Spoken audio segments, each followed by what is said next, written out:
This is the second part of your chapter. What is globalization? We're going to start here. So what is globalization?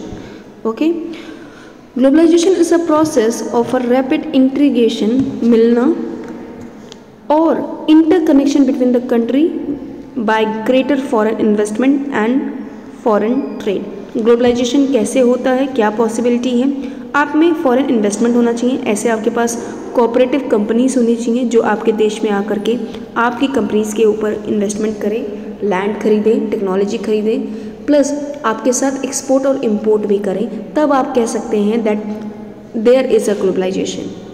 In this process of globalization, MNC plays a very huge role because it provides you more goods and services, investment and technology are moving among the countries of the world. And this is the reason our employment also generate with the help of globalization. Now, the next topic which is here, I have explained this. Factors, okay. Before that, we just look into this particular thing that due to globalization, migration also increase. What is migration? That people are moving, and people are usually moving from one country to another country in search of better income, better job, better education. So it is possible due to globalization only, because people having some more ideas, some more investment, some more educations in other fields. So globalization also pushed our education, our life quality in a better way. Okay. Now coming to the factor that have enabled globalization. ऐसी कौन से factors हैं जो globalisation को आगे improve करने में या आगे बढ़ाने में हेल्प करते हैं? So first factor is technology. If there is no technology, there will be nobody will call it as a development. So you always have a company always move or always develop when there is a change in technology. For example, हमारे पास वही पुरानी ambassador car होती और हम उसमें कोई changes नहीं लेकर आ रहे हैं, तो क्या आज के टाइम पे आप उसको परचेज़ करते जहाँ पे आपके पास इतनी महंगी और इतनी टेक्नोलॉजिकल एक्सेसिबल कार है, जैसे आपका मर्सिडीज़ है या XYZ है? तो ये सारी डेवलपमेंट कब होता है या आपकी कंपनी कब डेवलप करेगी? कोई भी कंट्रीज़ दूसरी कंट्रीज़ में तभी डेवलप करेगी जहाँ पे टेक्नोलॉजी ज़्यादा होती है. So fast improvement in technology during the last 50 years, such as improvement in transformation technology has resulted in many faster delivery of the goods and across long distance at a lower cost. So technology, with this technology we have online shopping. Now people are sitting in their home and buying a huge products from the online shopping, and this is possible due to technology only. You have a fast delivery, you have a fast food delivery now, you have fast interaction with the doctor also. This is all about the technology. Now we have 5G concept that is coming around. Then we have a robot. Now they will deliver the goods or a product that you will buy from online. So this is possible due to technology. Now next is the role of IT in the globalization. IT means that is information and technology communication. What its role? So it is also the factor which push your globalization in the rest of the world. Information and communication technology has revolutionized the spreading of production of service across the globe. Telecommunication facilitate telephone, including mobile phone, fax, and satellite communication derived are used to contact one another and sharing the instant information which is required in the production. An example is given here that news magazine published for a reader in a London, which is designed and printed in Delhi. So you can see the technology, the information technology, how it communicate. That it is for example, there is a one newspaper, its design is finalized. Okay, its design is finalized in London, but printing is done in Delhi. So this is possible due to your information technology, due to your facts, due to your telecommunication, due to your computer, due to your internet. So internet is also your globalization's main branch. Secondly, foreign investment policy. What are the policies? Okay, what is the policy? ऐसे क्या factors हैं जब हम foreign investment करते हैं तो हमें ध्यान में रखना चाहिए, वो अभी यहाँ पे समझाया गया है. So, foreign investment policy to protect local entrepreneur from competition. The government of country puts certain barriers to restrict the entry of foreign goods. These are discussed as follow. We know this that due to globalization, our local market, our local producer facing difficulty in raising with the same platform. जो हमारे लोग हैं, जो बनारस की साड़ियाँ हैं, जो chikankari work है, इनको ये डिफ़िकल्टी फेस करनी पड़ती है. तो कुछ ऐसे फॉरेन इन्वेस्टमेंट पॉलिसीज़ हैं, ऐसे कुछ कानून हैं जो हमारी गवर्नमेंट ने लगाया है, जो फॉरेनर गवर्नमेंट ने लगाया है with the help of organisation, कि आप कुछ चीज़ों का इन्वेस्टमेंट नहीं कर सकते या 50% से ज़्यादा आप इन्वेस्टमेंट किसी भी कंट्री में नहीं कर सकते. क्यों? क्योंकि वहाँ की कंट्री को भी बढ़ना है, वहाँ की कंट्री को भी सरवाइव करना है. तो उनकी हेल्प के लिए या उनको ख़त्म ना हो, इसके लिए कुछ लिमिटेशंस उन्होंने इंट्रोड्यूस किए हैं. So what are these limitations? These limitations are there. First of all the trade barriers. So first of all is the trade barriers. What is trade barriers? Barrier क्या होता है? रुकावट.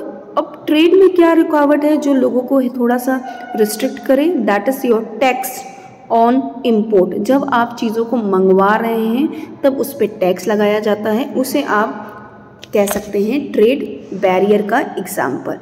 Tax on import called import duty is an example of a trade barrier. It is called barriers because some restriction has been set up. Government can use trade barrier to increase or decrease the regulate foreign trade and decide what kind of a good and how much of each should come into the country. Similarly, the quotas are the way of restricting on a volume or a quantity of a good to be imported or exported. तो trade barrier ये है बच्चे, जो हमारी domestic companies हैं, domestic market है, जो यहाँ के लोग हैं वो भी अपना प्रोडक्शन करें, वो भी अपनी टेक्नोलॉजी का इस्तेमाल करें. बार फॉरेन इन्वेस्टमेंट में हम डिपेंड ना रहें, क्योंकि उसका रिटर्न, उसका जो इंटरेस्ट हमें पे करना पड़ेगा वो हमारी कंट्री से ही जाएगा. इसलिए ट्रेड बैरियर क्या करता है? To set up a limitations. तो अगर कोई चीज़ आप मंगवा रहे हैं, इम्पोर्ट कर रहे हैं, तो ऐसे केस को आप रखेंगे कौन से बैरियर में? इम्पोर्ट ड्यूटी पे. और कभी कभी हम कोटास भी लगाते हैं. अब कोटास क्या है कि एक सर्टेन लिमिट्स में या एक सर्टेन वॉल्यूम में आप कोई भी सामान फॉरेन एरिया से मंगवाएंगे, ठीक है, तो क्वांटिटी डिसाइड की जाती है. ये भी एक ट्रेड बैरियर के अंदर आता है. इन सब चीज़ों को देखते हुए एक फॉरेन ट्रेड बैरियर की जो इंट्रोडक्शन है वो बिफोर 1991 में कैसी सिचुएशन थी वो पैराग्राफ 3 में बताया गया है. That after independence the government of India had put barrier on the foreign trade and foreign investment to protect the producer within the country from a foreign competition. As they are just coming up in 1950 and 60, the competition has increased. At that time, India allowed import only in essential items such as machinery, fertilizers and petroleum.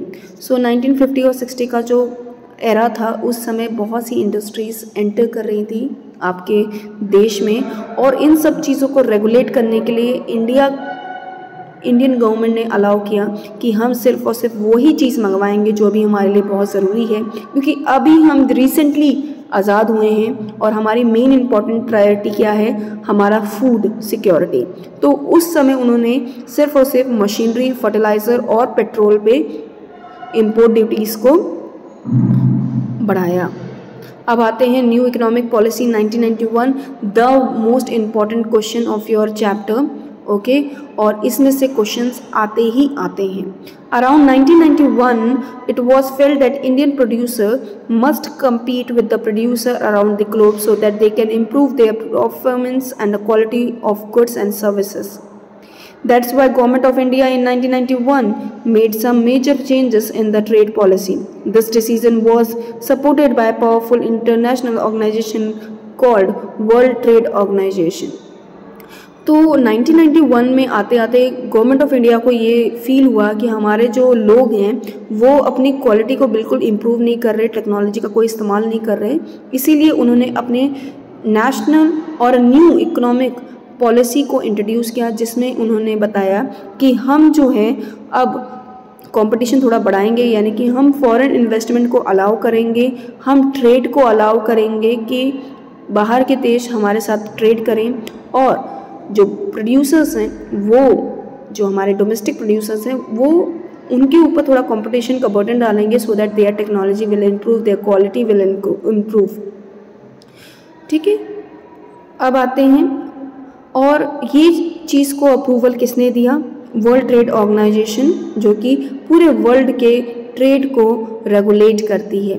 Okay, अब हम बात करते हैं liberalisation. What is liberalisation? Liberalisation होता है removing the barriers और restriction set up by the government in what is known as liberal. Liberal मतलब होता है फ्रीडम। तो जब बहुत से देश अपने इंपोर्ट या एक्सपोर्ट में बहुत ज़्यादा टैक्स लगाते हैं शिप्स के ऊपर, प्रोडक्ट्स के ऊपर, क्योंकि वो आपके देश से जा रहे हैं या आ रहे होते हैं, तो अगर ये टैक्स हटा दें तो जो प्रोड्यूसर है उसको मुनाफा होगा, उसको फ़ायदा होगा, और जो कस्टमर है उसे बाय करेगा उसको भी थोड़ा कम रेट देना पड़ेगा। तो लिबरलाइजेशन क्या होता है? ये भी एक टाइम है जो हम ट्रेड में इस्तेमाल करते हैं, जब हम रिस्ट्रिक्शंस, जो हम ये ट्रेड बैरियर्स हैं, टैक्स को कम कर देते हैं या हटा देते हैं, इसको आप कहते हैं लिबरलाइजेशन। अब हम इसको डिटेल में पढ़ेंगे। Foreign trade organisation, what is WTO? ठीक है, अब ये है क्या, इसको हम पढ़ते हैं, समझते हैं। World trade organization is an international organization dealing with the global rule of trade and its functions that trade flow smoothly, predictably and freely as possible. तो ये इंश्योर करती है कि किसी का भी नुकसान ना हो, किसी भी इन्वेस्टमेंट का नुकसान ना हो, कोई रॉन्ग इन्वेस्टमेंट ना हो। ठीक है, सभी को फ्री ट्रेड करने को मिले और ट्रेड बहुत ही स्मूथली चले, ये सारी चीज़ें यहाँ पे नोटिस करती हैं। वर्ल्ड ट्रेड ऑर्गेनाइजेशन जो है वो इनिशियली डेवलप किया गया है सभी कंट्रीज़ के अंदर, और इसके ऑब्जेक्टिव्स क्या हैं कि लिबरल ट्रेड हो। लिबरल ट्रेड मतलब कि कोई भी कंट्री अगर ट्रेड करना चाहती है तो वो आराम से ट्रेड कर सकती है with obeying some rules which is given by WTO। WTO की कंट्री जो इनके साथ जुड़ी हैं, जो मेंबर्स इनके साथ जुड़े हैं, वो नियर अबाउट 160 कंट्रीज़ हैं 2014 तक, लेकिन अभी ये चेंज हो चुके हैं। 2016 का अगर जो हमारा डाटा देखें तो अभी जितनी कंट्रीज़ WTO के साथ जुड़े हैं वो हैं 164 countries. WTO is suppose to allow free trade all over the world and found that the developed country have unfairly implemented some trade barriers and forced the developing country to remove the barriers. WTO जो है ये भी ensure करती हैं कि जो developed country हैं वो मनमानी ना करें, और मतलब जब उनके यहाँ से सामान जाए तो वो इंपोर्ट ड्यूटीज़ को बढ़ा दें। ठीक है, आप जब अपने यहाँ लेकर आ रहे हैं सामान तो इंपोर्ट ड्यूटीज़ बढ़ा दें। ठीक है, तो डेवलपिंग कंट्रीज़ के लिए तो ऐसा एक्सप्लॉयटेशन ना हो किसी भी डेवलप्ड कंट्री का डेवलपिंग नेशन के ऊपर। अब हम बात करते हैं इम्पैक्ट क्या पड़ता होगा, इम्पैक्ट कैसा है, पॉजिटिव है या निगेटिव है ग्लोबलाइजेशन का इंडिया के ऊपर। हमें पता है कि पॉजिटिव भी है और निगेटिव भी है, बट पॉजिटिव बहुत है बच्चे। क्यों? क्योंकि हमें वो टेक्नोलॉजी, वो आइडिया, वो नॉलेज मिल पा रही है ड्यू टू ग्लोबलाइजेशन ओनली। नहीं तो हम सीमित रहते हैं इंडिया के अंदर ही, इंडिया में जो हो रहा है हम बस उसी को जानते हैं, बट ग्लोबलाइजेशन की वजह से we have access to know about island, world, aquatic life, everything about the food, clothes, shelter, education, everything. So possibility is more with the advantage, but the disadvantage is not so good, advantages बहुत अच्छी हैं तो disadvantages भी parallel है. Now globalisation resulted in more competition among the producer, both local and foreign, benefiting consumers, particularly the prosperous section in the urban area. It gives a greater choice of goods with the improved qualities and lower price. तो globalisation की वजह से हमें quality मिली है, हमें कम rate में अच्छा सामान मिला है, चॉइसेस मिली हैं और लोगों को प्रॉस्परस बनने में हेल्प मिली है. प्रॉस्परस मतलब समृद्ध बनने में, हर चीज़ से वो खुश हैं. MNC have increased their investment in India in cell phones, automobiles, electronics, soft drinks, services such as banking in urban area.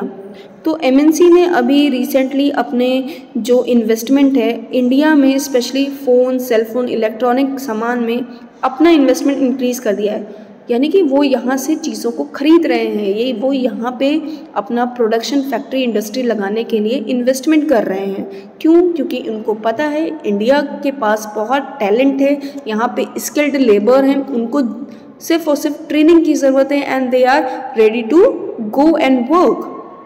Second is due to this many new jobs have been created and the local companies supply raw material services to these countries have prosperous.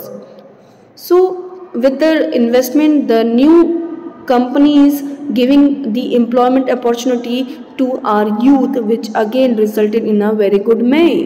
Now global brings a new improved technology by which the local companies benefit. With the help of new technology, new innovations, our industries is also growing, our industries is also taking that idea and improving their technology. Some large Indian companies like Infosys, Tata Motors, Ranbaxy have emerged as MNC and set up companies in the other countries. So Tata जो India की companies हैं वो भी as a multinational company के तौर पे develop हो रही हैं और बाकी देशों में भी हम लोग इन्वेस्ट कर रहे हैं और अपनी फैक्ट्रीज़ को सेटअप कर रहे हैं, जिसके एग्जांपल है इन्फोसिस हुआ, टाटा हुआ, एशियन पेंट हुआ, ये भी इन्वेस्टमेंट बाहर करते हैं. Okay, now new companies that provide call centres, IT related services, account and administration jobs have come up. और हमारे पास न्यू सेक्टर डेवलप हुआ जिसको हम कहते हैं सर्विस सेक्टर, वो ग्लोबलाइजेशन की वजह से ही पॉसिबल है, जहाँ पे हमें अपने सामान या प्रोडक्ट के लिए कोई भी सर्विस चाहिए या कॉल सेंटर्स चाहिए, हेल्पिंग लाइन चाहिए, तो वो ग्लोबलाइजेशन की वजह से पॉसिबल है.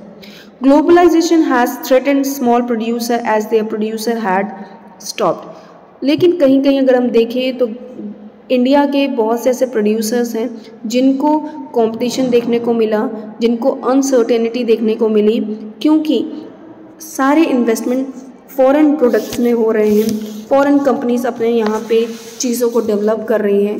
सो इन रिटर्न जो स्मॉल हाउसेस हैं उनको स्ट्रगल फेस करना पड़ता है. Government step to attract the foreign investment.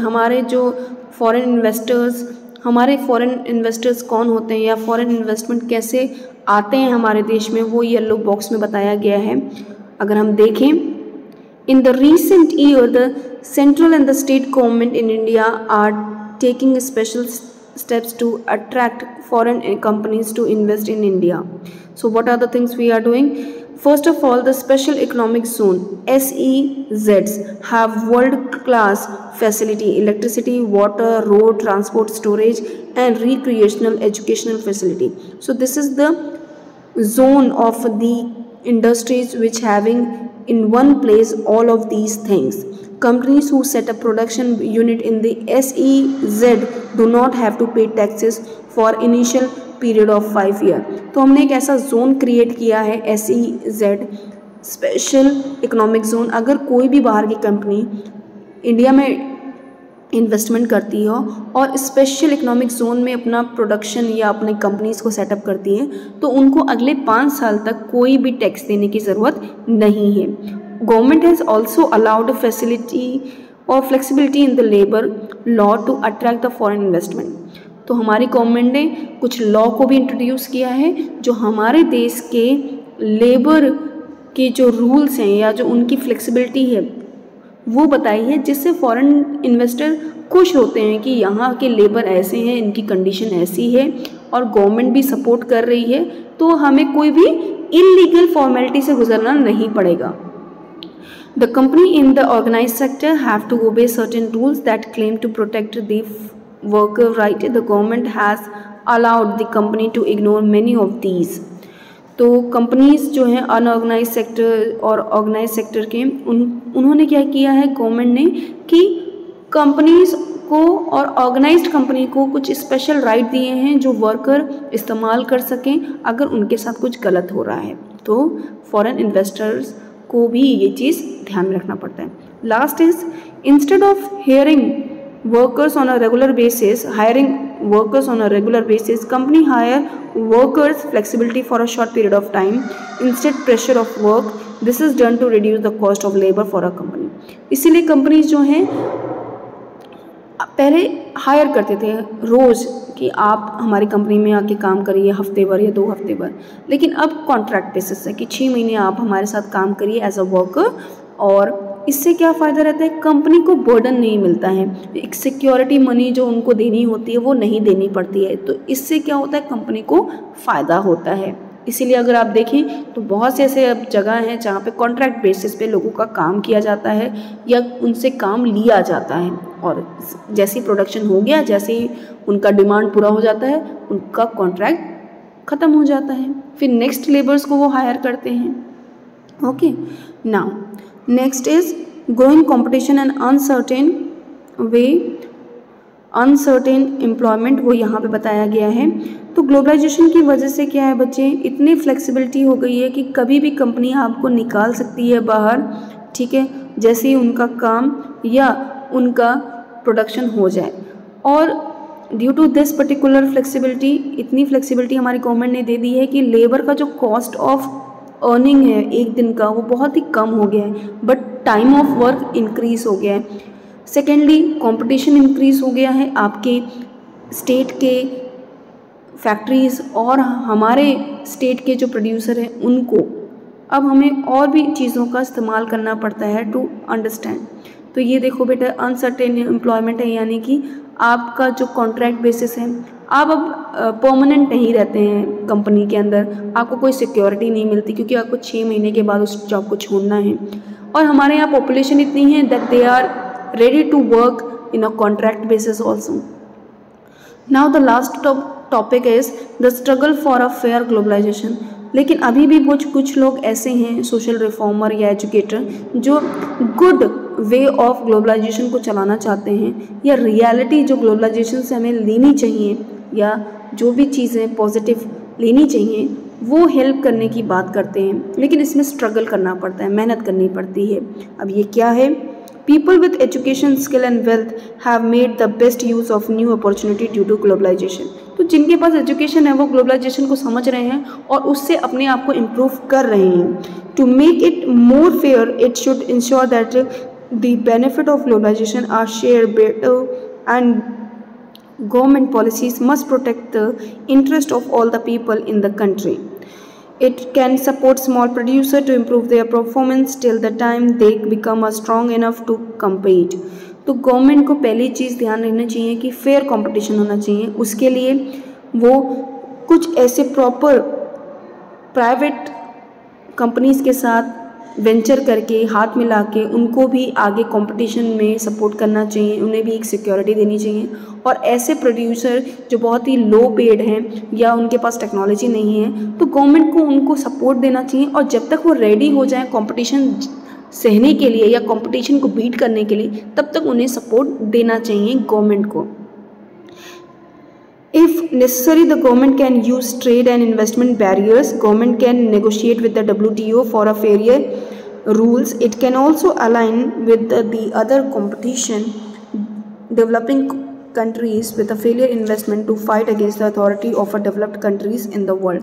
Government को इतना भी इनिशिएट करना चाहिए कि अगर फेयर रूल्स नहीं हो रहे हैं तो उनको अपने स्मॉलर कंपनीज़ के साथ खड़े होना चाहिए। कुछ ऐसी भी कंपनीज़ आती हैं जो फ्रॉड होती हैं और वो लोगों से एसेट लेते हैं और उनको पैसे नहीं देते हैं और रात ही रात वो गायब भी हो जाते हैं, मतलब वो छोड़ के चले जाते हैं। तो ऐसे प्रोड्यूसर जो अपना पूरा लैंड, बिल्डिंग, अपना वर्क, अपना टाइम देते हैं लेकिन उन्हें इनकम नहीं मिलती, तो ऐसे कंपनी को, गवर्नमेंट को ट्रेड बैरियर से रोकना चाहिए और फाइनल अथॉरिटी की वजह से या एक इन्वेस्टर या एक गवर्नमेंट के तौर पे उन्हें उस प्रोड्यूसर या उस स्मॉल जो प्रोड्यूसर है उसके लिए खड़े होकर के उसको फैसिलिटी दे करके उसका जो इंटरेस्ट बनता है या जो उसकी पैसे बनते हैं उसको वापस रिटर्न करने में हेल्प करनी चाहिए। तो ये गवर्नमेंट का इनिशिएटिव है जो हेल्प करेगा, जो एक रिप्रेजेंटेटिव फॉर्म में कि हमारे साथ भी या हमारे कंट्री की जो कंपनीज है उसके साथ गवर्नमेंट खड़ी है, तो कोई भी जो है निगेटिव ग्लोबलाइजेशन को प्रमोट नहीं कर पाएगा। ओके, सो देखो ये इस तरीके से प्रोटेस्ट किया जाता है, WTO के अगेंस्ट प्रोटेस्ट हो रहा है हांगकांग में, क्योंकि जो स्मॉल प्रोड्यूसर हैं उनके साथ जस्टिस नहीं हुआ था। कोई ऐसी फ्रॉड कंपनी आई और उन्होंने सभी लोगों से इन्वेस्टमेंट लिया, सभी लोगों से पैसे लिए और रात ही रात चले गए। तो ऐसी कंपनीज़ को नहीं अलाउ करना चाहिए, इलीगल वे तरीके वाली कंपनी को भी अलाउ नहीं करना चाहिए, जो टेरर फैलाए उस कंपनी को भी अलाउ नहीं करना चाहिए। So this is all about your chapter. Terms and question answer I will provide you. Do write in your copy. Thank you class.